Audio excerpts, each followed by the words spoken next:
I'm glad to be here at the Girls Set at the Laurel Mall. Here on SSPTV News, we would like to talk with Michelle Nutter. She is from the Attorney General's office. She is going to be a guest on The Girls coming up to talk about internet safety. But Michelle, I wanted to have you on SSPTV News quickly to talk a little bit about our kids' safety and security while online, because they are learning primarily online this school year. So thanks for joining us. Yeah, thanks for having me. Yeah, you know, right now I think kids are online and on devices way more than at any other time, just because of COVID and digital learning and the virtual platforms and everything else. And so I think, you know, it's really important that parents have conversations with their students, with their children, to talk about what are you doing online? What are you seeing online? And making sure that they feel very comfortable in talking with their parents if they see anything that is concerning to them. If a child is a younger child, but unfortunately some parents have to go to work and their children are learning at home, if a child is confronted either with a photo or connected with someone online accidentally, a hacker comes in, what should they do at that moment if a parent or a guardian is not there?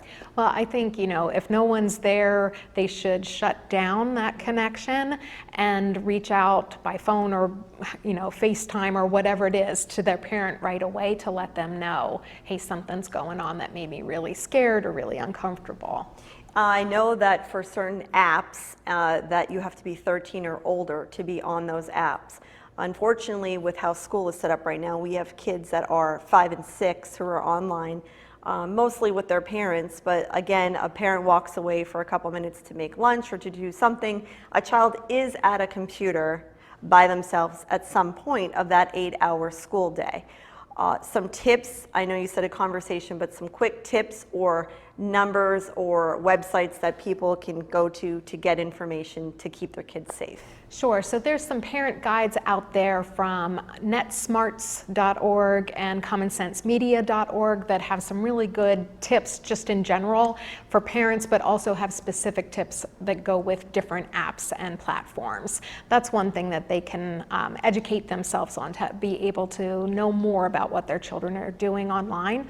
But I think also just making sure that, I can't stress it enough, have that open communication and conversation with your child, whether they're kindergartners or 12th graders, to make them understand that your job as a parent, number one, is to keep them safe.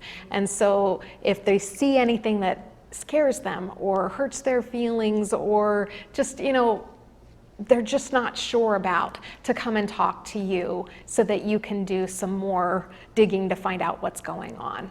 Also, you have some outlets that they can go to on the Attorney General's website page, but also you have programs where schools can actually have you into the schools to talk to the children. Yes, definitely. So if folks go to www.attorneygeneral.gov, there's links on that page that they can request a presentation. We have parent presentations for what parents need to know about social media, but we also have assemblies for kindergartners through 12th graders, obviously different content for the different ages, but on how to be safe and smart online. Also, we have to worry about our children being bullied or being the bully. Definitely. So, you know, if your child is the one who's doing the bullying, obviously that's another conversation Right. to have with your child about what is acceptable behavior and what's not, and whatever consequences go along with that. But if your child is the target of bullying, harassment, or even threats, making sure that, first of all, they let you know what's going on. Reaching out to the school if it happened on the school's platform or during the school day, but it also might be something that local law enforcement may need to be involved with. And students can report to safetosaypa.org. It's an anonymous tip line that if they're being bullied or harassed, they can report it to the Attorney General's office and we can take action. I always say the toughest job is being a parent. Thank you for joining us here on SSPTV News. Thank you.